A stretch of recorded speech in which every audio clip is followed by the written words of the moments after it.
bishops and popes and priests and presidents, gurus and shamanic healers, pharmacological dealers, zealots righteous in rebirth and worshipers of Mother Earth, mantra chanting meditators. Oh man, the crisp and bitter cold of winter. Well, I think we have finally actually got winter here in western Washington. It is dipping down below zero. The ponds are all freezing up. It was absolutely gorgeous here yesterday. We're recording this on the 13th of January. It was absolutely bitter cold here this morning, Ramona. At least my bitter cold, which is 20 degrees. And I don't do well in the cold, but I absolutely love the way it clears the sky. Yeah, I definitely would agree with that. It's not that cold here, but the apartments here, once it drops below, what's that, like below 50 degrees, the apartments are cold all the time. Yeah. So, unlike you guys who have a nice firewood, it's not that cold outside, but it's colder inside. Yeah, I'm definitely glad I got all my wood in here a couple weeks ago. You know, the funny thing is that here in our kitchen, I'm sure people heard we can leave the meat out and fruits out, and it's fine. It stays cold. Say, well, unplug the refrigerator, right? Yeah, you probably should do that. Just open the doors.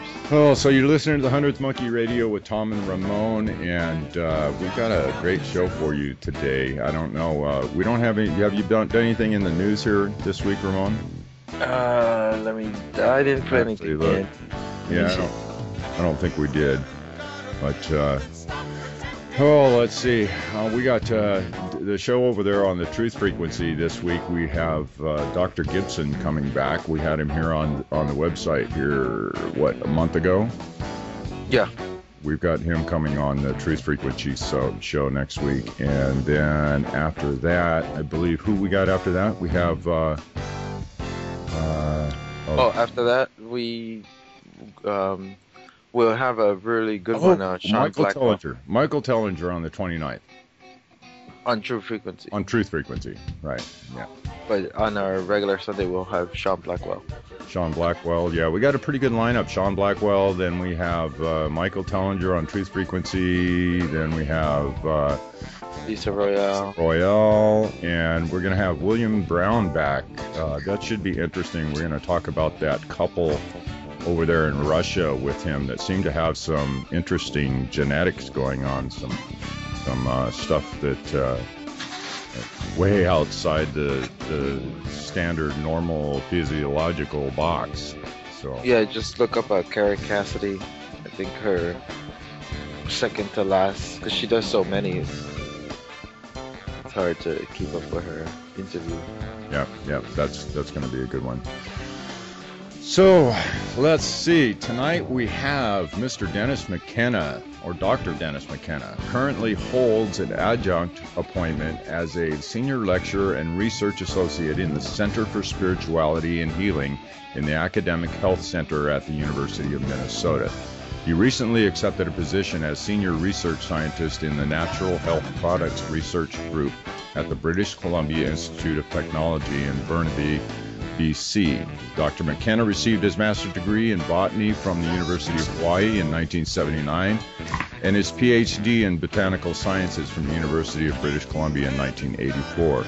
His doctoral research focused on phytochemical and pharmacological investigation of Amazonian ethnomedical plants. He received postdoctoral research fellowships in the Laboratory of Clinical Pharmacology, National Institute of Mental Health, and the Department of Neurology, Stanford University School of Medicine. Dr. McKenna serves on the Academy Board of the American Botanical Council and on the editorial board of Phytomedicine, International Journal of Phytotherapy and Pharmacology. He has conducted extensive ethnobotanical field work in the Peruvian, Colombian, and Brazilian Amazon. He is currently the PI on the project. funded by the Stanley Medical Research Institute to investigate Amazonian medicines for potential applications in the treatment of schizophrenia. Dr. McKenna is author or co-author of over 40 scientific papers in peer-reviewed journals.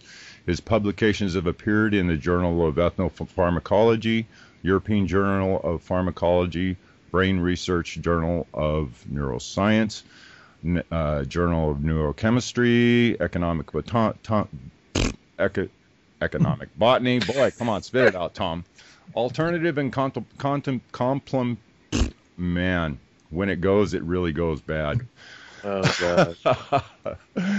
Oh, Dr. McKenna and two colleagues are co-authors of a widely recognized reference work on herbal medicines titled Botanical Medicines, the desk reference for major herbal supplements.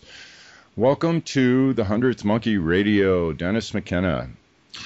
Well, thanks, gentlemen. It's wonderful to be here. Boy, I tell you, I have to upgrade that bio. I don't know where that came from. It's true, but some of it, some of it is out of date. I am not with the British Columbia Natural Health Products Group. That I was there for 2 years, from 2006 to 2008 as a visiting scientist, and then I moved back to Minnesota. So I don't have that affiliation. And in the meantime, I've been upgraded at the university. I'm now officially an assistant professor instead of a senior lecturer. I don't get any more money for that or any more recognition, but it's a minor thing. Next time I'll have to send you a shorter bio. That's an old one.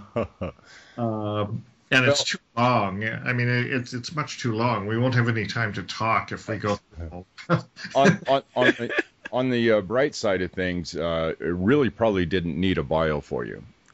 No, yeah, probably not. Probably that not. is very true.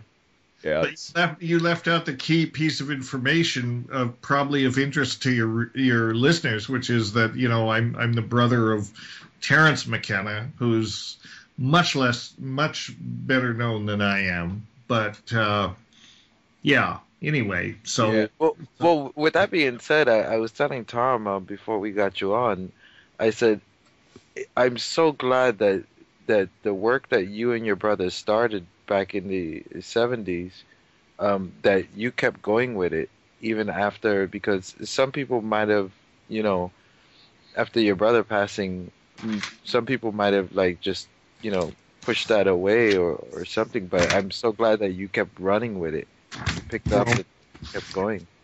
Thank you. Yeah, I did. I have, Terrence passed away in 2000, but I continue to try and push it forward as much as I can, and I really feel like he's not really gone in some ways. He's achieved this very strange sort of immortality, out there on the net. His stuff is still out there, and people are still listening. So, apparently it resonates with a lot of folks, and he was so good at he had the gift of gab. I think, to be Irish, and people still listen to his stuff. And even, young people who had to be in diapers when he was at the top of his game, they sign up for my classes still, and they tell me,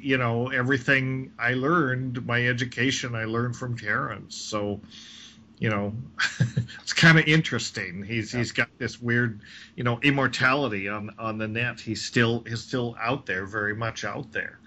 Well, I didn't get exposed to Terrence until 2008. So 8 years after his death, before I even knew he was here. So there you go. Right. Yeah, same here. Yeah, and then as soon as I found him, it was like, oh my God, who is this guy? And I spent hour after hour after hour after hour after hour listening to his material. And and don't sell yourself short, because you've really made your own name in this game too. I mean, Oh yeah, the work that you do is a thing or two. I've done a few things. That's right. I'm not, but yeah, okay. I'll take that. Okay. So was it the pressure from all the people out there that finally got you to write this book, Brotherhood of the Screaming Abyss? Well, it was partly that. It wasn't really pressure, but I have felt for a long time that this book needed to be written. It's been a matter of it's pressure in terms of time, and never having enough time to do the things you really want to do. And I wanted to tell my side of the story. I mean, a lot of people in the community, I guess you could say, who have heard Terrence talk and read his, read True Hallucinations, which is kind of his side of our adventures when we went down to the Amazon in 1971, but they never really heard my side of the story. I was a major character in that book, and what you might even call the star of the book, I guess. A lot of it was about me. But nobody ever really heard directly my side of that story, or indeed, my narrative of this strange life that we lived. And, we were brothers. We grew up together in this small town in Colorado, and we had some very strange, preoccupations. Arising, I guess, from our discovery of psychedelics when we were teenagers, as a lot of people were doing back then at that time. But most people, didn't turn into the central, quest of their life as it did with us. How many years apart are you two? We're 4 years apart. Terry was the older one. He was born in 1946, and I came along in 1950. So when you guys decided, okay, we're going down to South America. Hang on, Ramon. I want to jump back into the early childhood 1 second here. What was the first psychedelic that you guys did? And did you do the first one together, or had Terrence actually delved before you? Well, yeah, Terrence delved into it before I did. And, being 4 years older than me, and, he kind of led the charge in many ways. I mean, it was a typical kind of, not entirely during the rest of our lives, but, back then it was like he was the older brother. He was very cool. Whatever he was doing, I wanted in on it, right. As little brothers will. And sometimes he let me tag along. And certainly when we got into psychedelics, that sort of matured our relationship when we became more like colleagues, and fellow explorers of these realms. My first psychedelic probably was Morning Glory seeds. And I think his was too, and he may have gotten somewhere on Morning Glory seeds. I read an episode where he and some friends took an extract of Morning Glory seeds, and it really worked. They were down in downtown San Francisco, and it began to work. My experience with that was not so good. It didn't really do much for me. It gave me a strong upset stomach, and that was about it. So it was a couple of years later when I actually took a real psychedelic for the first time, which was LSD in 1967. So that was my first encounter, and I think Terry's was a few years earlier than that, while he was still in high school. LSD, and then the one that emerged kind of in our world as the one that was most interesting was DMT, which was very rare at the time. Never heard of it, but he was able to, sort of shake that out of the matrix, and we tried it, and we were completely blown away by it in many respects. I mean, we thought, I don't know if you've had the encounter with DMT, but it's pretty interesting. It's pretty overwhelming. And we thought it was much more interesting than any other psychedelic that we had taken in our, at that time, very limited experience. Yeah, I haven't quite had that experience. It is on my list, and I have been actively pursuing what I need to pursue to have that experience. So, well, it's much more widespread now than it was then. That's for sure. Yeah. So, what was that first trip like? That first LSD trip like for you? Was it that connection that everybody talks about?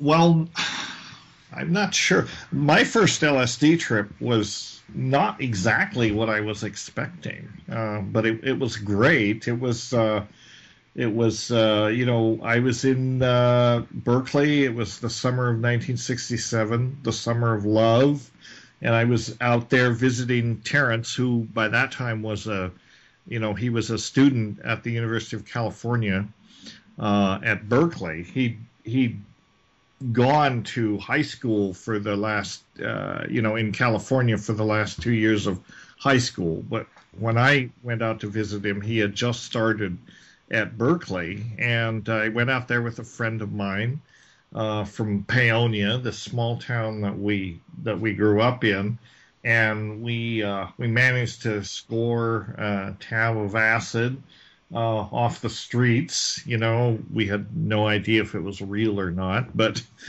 as it turned out, it was. And we went up to Tilden Park, which is a kind of a place, a little park up in the hills above Berkeley. And Bob and I took the acid, and we had a marvelous day. And but it wasn't about mystical experiences. It was actually about kind of returning to our primate roots. We literally swung from vines and hooted and hollered and beat our chest and acted like complete maniacs. Yeah, I think my first LSD trip was like that too. Yeah. Yep. It was literally a return to ape consciousness, I guess. So it wasn't at all what we expected, but it was a great experience. And after that, of course, everything changed. Mm-hmm. All right, Ramon, jump on. No, when he was saying about the LSD trip, that reminds me of one trip I had where I kind of felt very feline-ish, and I remember I was in college, and I can see and listen so perfectly, and I was with some other guys that were also tripping, and I'm following them quietly, and they had no idea I was there. I was like in the branches, just like stalking them, kind of thing. You get that jaguar consciousness, right? Mm-hmm. Yeah. Yeah. But so how did your family react when you and your brother decided to okay, we're gonna go to South America? Well, they were freaked out, but they'd been freaked out for a while. They didn't react to the whole drug thing very well at all. I write about this in my book when I talk about my childhood.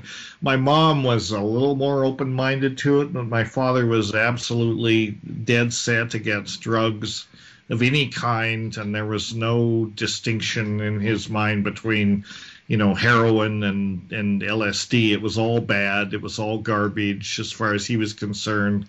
It led to a lot of conflict in our childhood. Our interest in these things, they were not happy at all. And yet at the same time, well, I don't know whether they couldn't really stop us. And so they had to accommodate to us. But that having said, they actually kind of like when we went to South America. I dropped out of school for a semester to go with Terrence to Colombia to look for this exotic hallucinogen, this exotic DMT-based hallucinogen that we had decided to go in search of. And my father continued to send me a modest amount of support during that time. So probably because he figured if he didn't, I'd disappear into the jungles and never come back. Yeah. As it happened, I almost did anyway. But at least he was sending me $100 a month or something to the embassy in Bogota. So that was pretty welcome. And I guess he was hoping that I'd come back and go to school, which eventually I did. So the following the botany thread was a natural fit for you after you guys, or was that decided after the trip down to South America? It kind of emerged out of the trip to South America. I was not particularly interested in botany until it was drugs. It was psychedelics that led me into botany, not the other way around. We got interested in psychedelics as teenagers, and at the time, there was no real body of knowledge. There was no tradition to follow. We didn't know about shamanism. We didn't know about indigenous use. We were immersed in the same mass consciousness everyone else was, and it was Timothy Leary was kind of the only person we on the public stage that was talking about this stuff. But eventually we found out about shamanism, and of course it's when we decided to go to South America, it seemed to make sense to learn from the people that had been doing this stuff for thousands of years, and that included the plants. So that was kind of what led us to it was, psychedelics come from plants or mushrooms. We better learn about these things. So that is what led us into it. So was the let's say the more spiritual aspect of the properties of the entheogens, was it an experience that actually started that type of conversation and that type of curiosity, or was it something through like Timothy Leary or something that you guys had read to say that, this leads to a religious experience or a spiritual experience or shamanistic type experience? Wasn't it an experience that opened the eyes first? I'm saying it, or was it the other way around from knowledge? No, I'd say it was the experience. I'd say it was, it was Timothy Leary and, things that were out there in the mass media that got us curious about it. Timothy Leary, and especially a couple of things. One was early on in 1957 when Life magazine published an article about R. Gordon Wasson's search for magic mushrooms down in Oaxaca, his rediscovery of the magic mushroom cults. That was basically, I think that was an eye-opener for a lot of people in my generation. Even before the 60s started, that was a real catalyst. That predated Timothy Leary or any of this stuff. Was R. Gordon Wasson's article in the, I think it was May 4th, 1957. Something about search for exotic fungi that give strange visions. Right.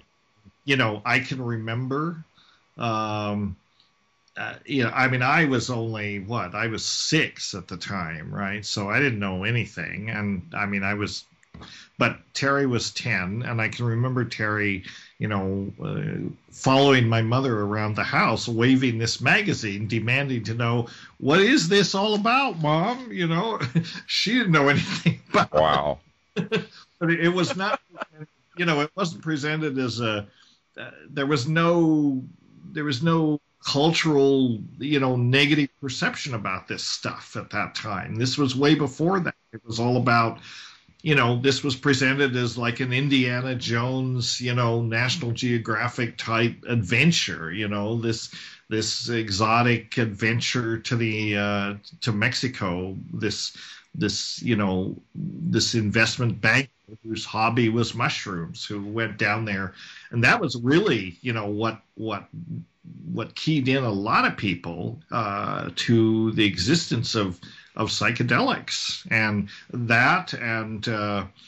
around the same time, maybe a little later, Aldous Huxley's books, The Doors of Perception, right. Published, and all that, and then in as it began to surface into mass consciousness, there was also another Life magazine article on LSD, when LSD was beginning to get a little publicity and people were using it. You could say that Life magazine probably did more to corrupt the youth of America than any other publication. That's corrupt from the Western left wing, or right wing, conservative viewpoint. Yeah. Sensational stories, and LSD, was on the cover in 1965, I believe it was. Again, I'd have to look at my book, which I actually don't have in front of me right now. But that was another thing that brought people's attention to LSD, and LSD, of course, was the one that broke mass consciousness, and people were curious about it. But by the time the second magazine article came out about LSD, Terry and I were already all over it, and actually we hadn't taken it yet, but we were very interested in psychedelics. So it was kind of like we discovered it from mass consciousness and from these articles in the mass media. But once we got into it, we sort of found our own path, because we discovered the link to shamanism and the link to indigenous use. So that gave us more of a foundation. We didn't really, Leary had some good things to say about these things. And actually, his colleagues, at the time at Harvard, have continued. Ralph Metzner was one of them. He was a graduate student under Leary at that time, and continues to talk about this, and continues as a very close friend, even to this day. Ralph and I are in touch, and but the thing is, what really got our attention was DMT. When that emerged into sort of our world, and we had the DMT experience, we thought, this is more than just a drug. This is really something, and it wasn't just the most interesting drug that we'd encountered at the time, and our experience was limited, admittedly, but it was the most interesting thing we'd ever encountered. And so we thought, well, this is really, really very interesting stuff, and we need to investigate it.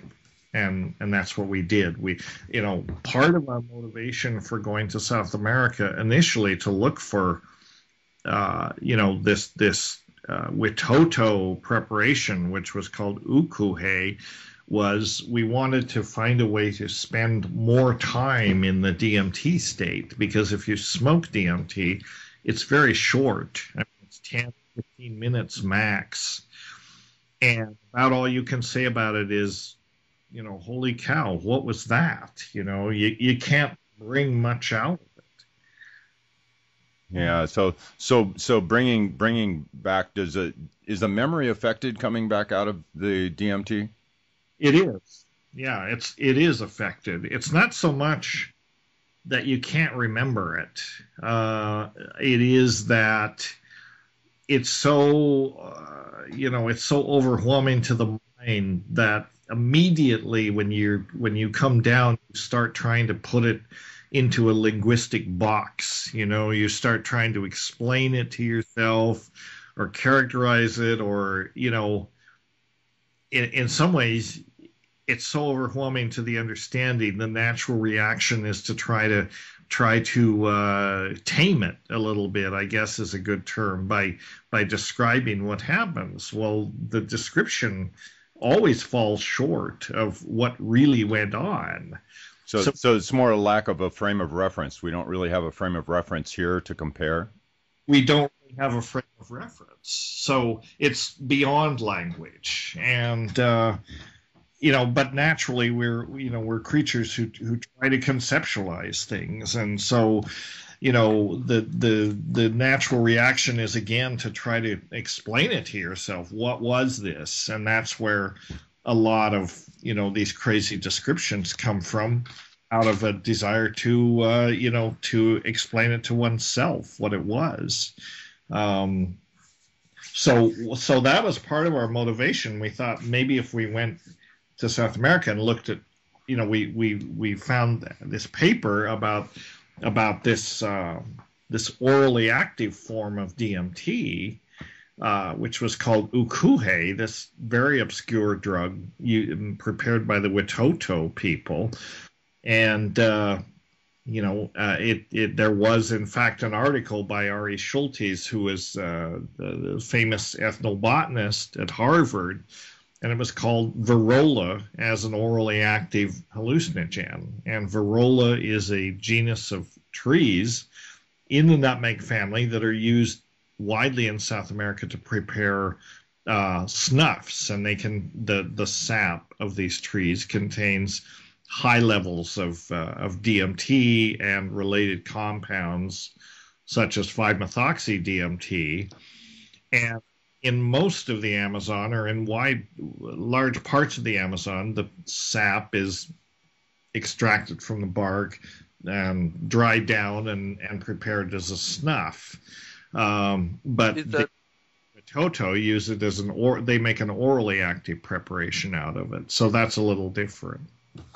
The snuff version, just so our audience can know, is that the one with the very long stick and the shaman blows it right into the person's nose? That's the one. That's exactly the one. Yeah. So, to contain any active principle, that's a pretty way to administer it. They blow about 5 grams of this dried powder up your nose, so that alone is a shock. And then there's DMT on top of it. If you've ever seen the movie, it's old now, but if you've ever seen the Emerald Forest, that's a pretty good. There's an episode in there that is a pretty realistic depiction of taking this snuff. I mean, the person, receives the snuff, it's blown into their nostril, and they fall down and convulsions, and then they get up and begin to dance. Yeah, I think I saw a National Geographic show about that must have been 20 years ago. Yeah, undoubtedly you did. Mm-hmm. Yeah, I saw the movie back in the 80s. That's the one with the little American kid gets lost and the tribe kind of adopts him. That's the one. Yep. Good show. It was a good show. Yeah. It's I still show it to my students, as a way to sort of educate them about the Amazon and a whole bunch of issues. It's not a bad movie.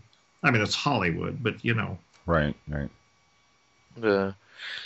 So when you have these 2 young American kids go down to South America in a time that probably not that many people were going down,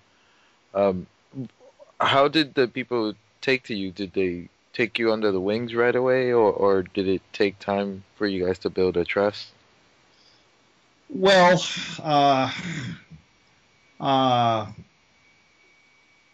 yeah, actually, when we, again, I want everyone to read my book because it's all described in there.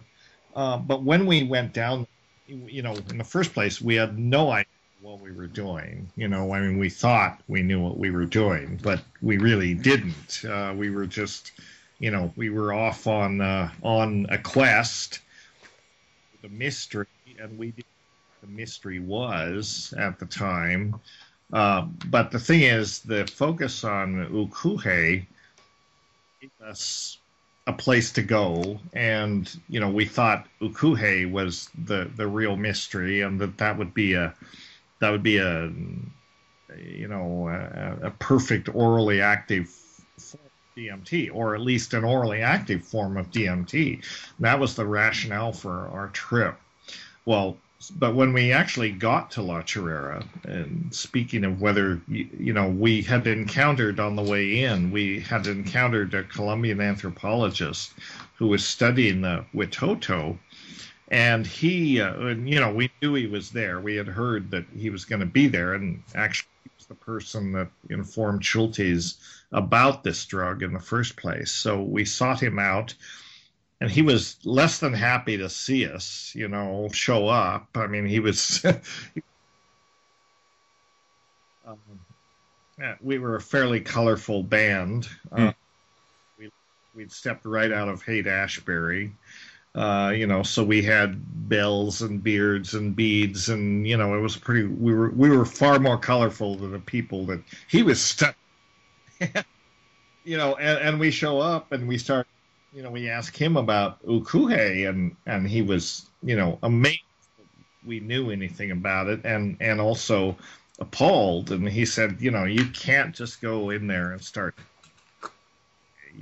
you can't start asking around about this, and it's a secret, not only to the shamans supposedly, and you just can't show up and start asking a lot of these questions. So he said you have to proceed carefully, and we said, yeah, Gramps, whatever, All right.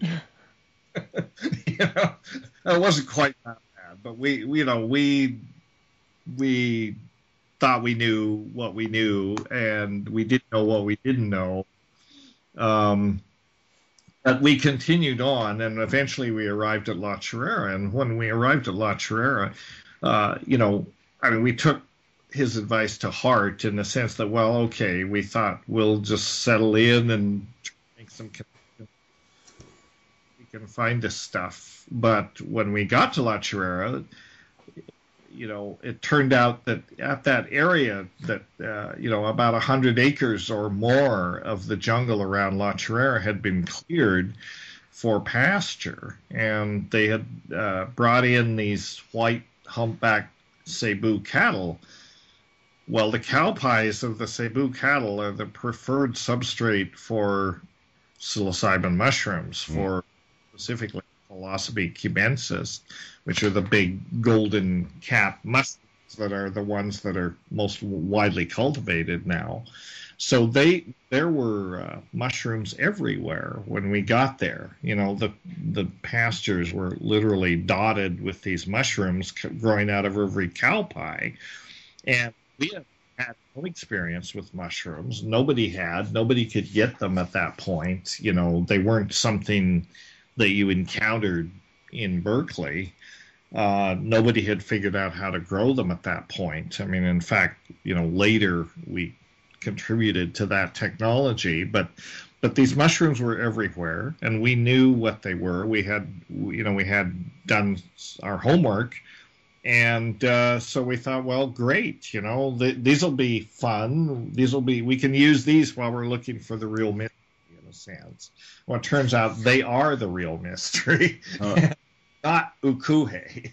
Ukuhe was kind of disappointing when we finally did find it, but the mushrooms are the perfect orally active form of DMT, right? I mean, psilocin, the active form of psilocybin is very, very close to DMT, and it's orally active, and that is turned out to be the real secret. We knew we were after a secret, we just had misidentified what it was, and the mushrooms very quickly educated us about what was really going on, and that turned out to be kind of the focus of our adventures. Now, set and setting just popped into my mind. I know that, when you're, early 20s, late teens, early 20s, guys don't think about set and setting for going into their trips, that sort of thing. Or I should say very few think about that. But nowadays, I think I'm seeing a kind of a trend where, especially the truth seekers out there, those who are actually trying to use these for what I feel is the universe's real purpose for them being here, is to expand the mind and your level of consciousness. Set and setting, I'm finding, is very important. Where are you at on that? Well, yeah, I agree. I mean, I think it is very important. And, this is an example. We have learned a few things, in the 40 years or so since psychedelics began to emerge into mass consciousness. And among the things we've learned, the people are much more aware now of the connection to shamanism and indigenous practice. That's something that people back in the 60s when we got involved in it. I mean, it was the late 60s, and probably Carlos Castaneda's book, The Teachings of Don Juan, even though much of that has now been discredited, but the idea that there is there's a set of techniques and practices for the use of these substances, namely shamanism, was his book really brought that to people's attention. So, in some ways, I mean, Timothy Leary stumbled into psychedelics as much as any of the rest of us did. But Carlos Castaneda's book was useful because it refocused attention on that. And it also, another contribution at that time was the idea of set and setting, which really are Leary and Metzner and Alpert first articulated in their book, The Psychedelic Experience, which was based on the Tibet of the Dead. And that was essentially a guide for visionary explorers. At least it was a roadmap, not necessarily the best one, but at least there was a framework for it. And I think now people are beginning to realize that set and setting is very important. Those are the two main variables that determine whether you have, a good outcome, whether you actually can learn something rather than just have a kind of a recreational experience. And it's also a way to, help ensure that everything goes well. I mean, setting is obviously important.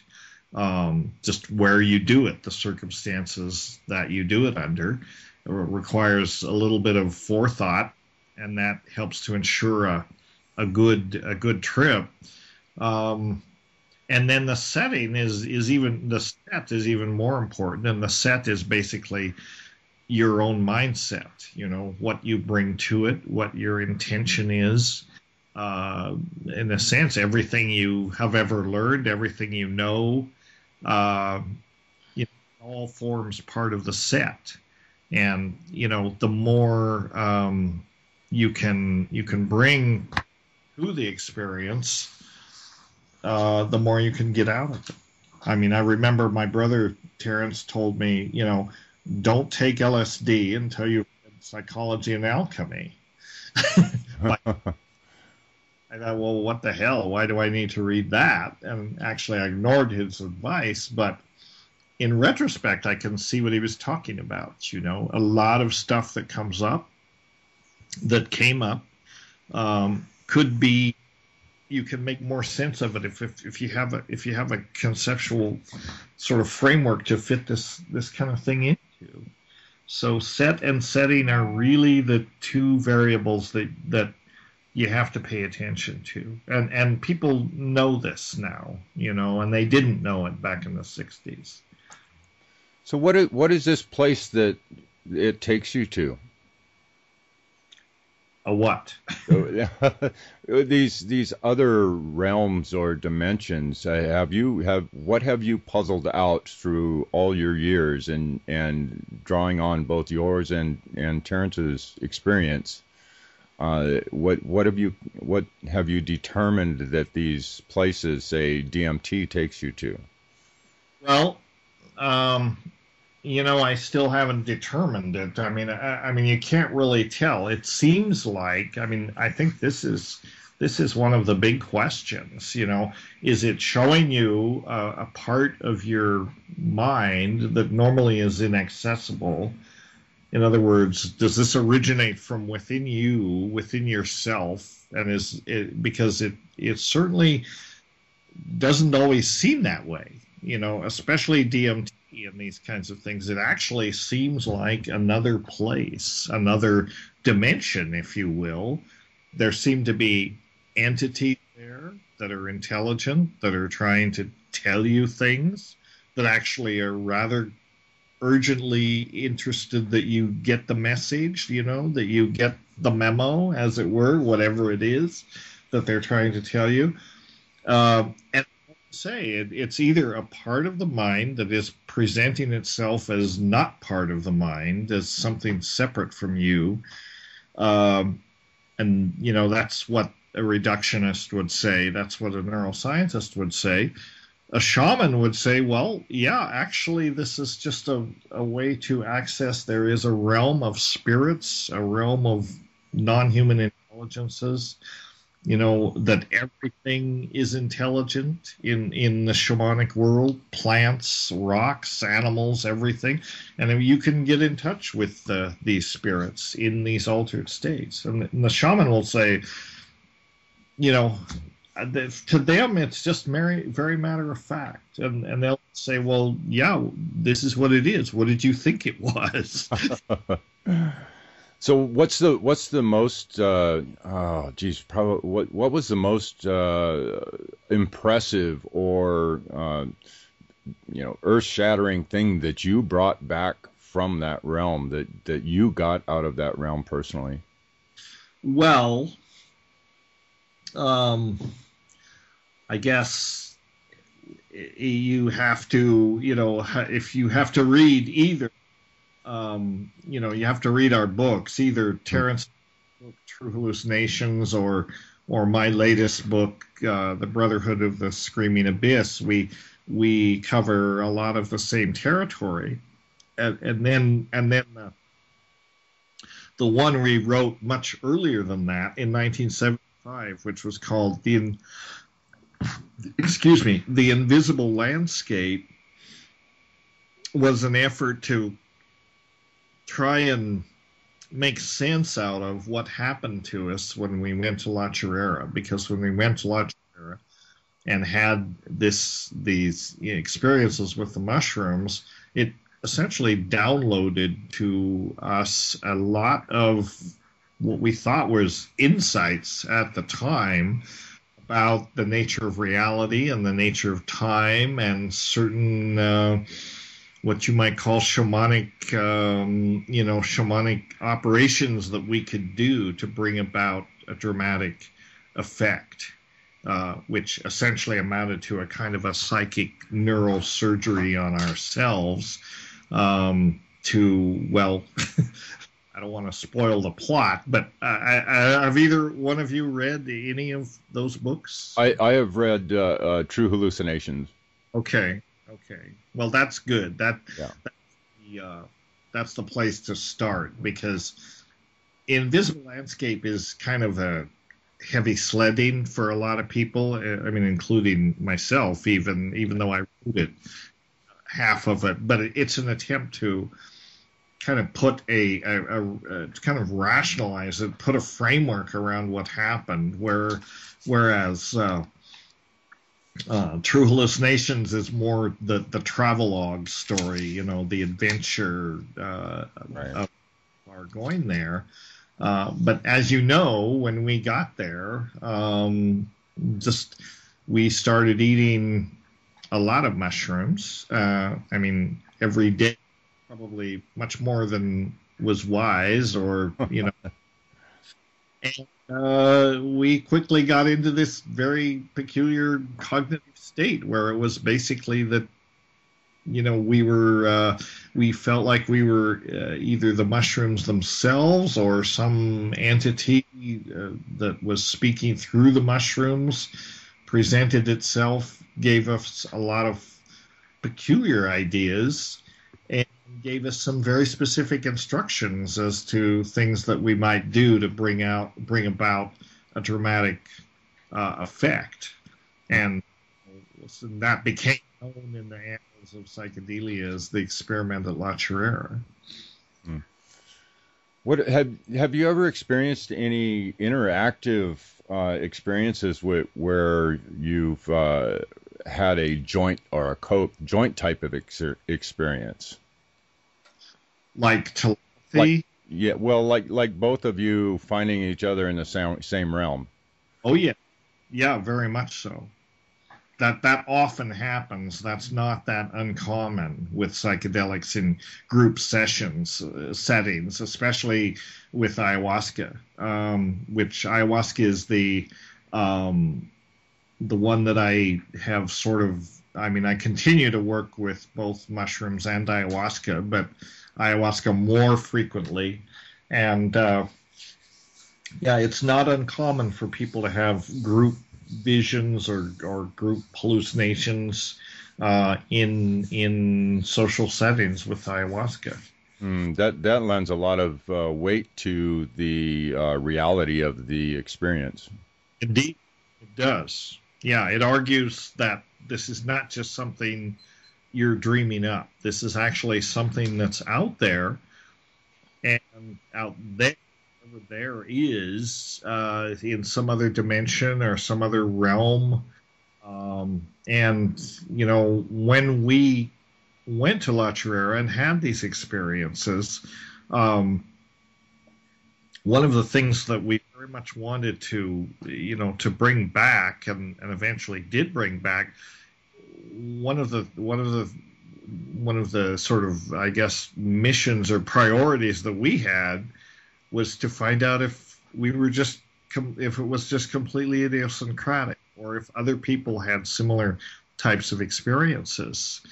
So one of the things we wanted to do was to get mushrooms into the hands of a wider audience, essentially, so people could take them for themselves and verify for themselves, or conclude that it was just two crazy brothers who were deluded.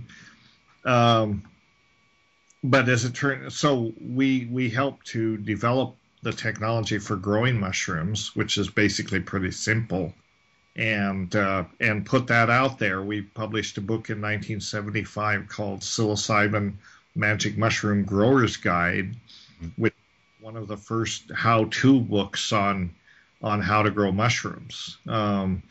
And that was very successful. And, there have been other better books. There's better techniques now, but that was one of the first. And for us, the important part was that it gave people the tools to grow mushrooms, and they could see for themselves, if we were crazy, or if there really was something out there that was similar to what we were experiencing. And as it turns out, it seems that there is, and there's a lot of people report these similar experiences to what we had. Yep, very true, very true. Well, we're closing in on the top of the hour here, and give you an opportunity to put your websites out there, and people can get the books. Are they in the bookstores, Barnes and Noble, and all those places also? And the best place to get the book is Amazon.com. You can order it from there. There's the Kindle and the softcover book from there. And if you have a Nook, if you're one of those, you can get it from Barnes & Noble's website. But it's not in their stores, but it is on their website. So you can order the Nook version from there. Most of the orders come in from Amazon.com, or you can order signed limited editions from my own website, which is the brotherhoodofthescreamingabyss.com. But I don't, most of the order fulfillment comes through Amazon. Great. Well, we have links for that here on this show page, so everybody will just scroll down. If you're listening on YouTube, then look in the comments section below, and you'll see the links there. Okay, well, we're going to come back, and I want to jump into a couple of... first of all, we'll talk about some of the pros and cons of doing these sorts of things, and I want to touch on a couple of other substances like ibogaine, which I find totally fascinating, and we'll get all that in the second hour. So I want to thank everybody for listening. If you're not a member yet, I would urge you to click that join button and become a member of the 100th Monkey Radio and have access to all our second hour content. I think this is show 125, Ramon? Yeah, 125. So only 125. Yeah. All right. Condemnation without investigation is the height of ignorance. The love you deny is the pain you carry. And we'll see you in the second hour. Meditators, global thinking gladiators, glowing tubes that mesmerize, netting minds like butterflies, hapless lying in the night like moths misled into a light. Information overload, trust me, then do what you're told. Tell me who you think I am, give me meaning in a head. Just tell me the truth.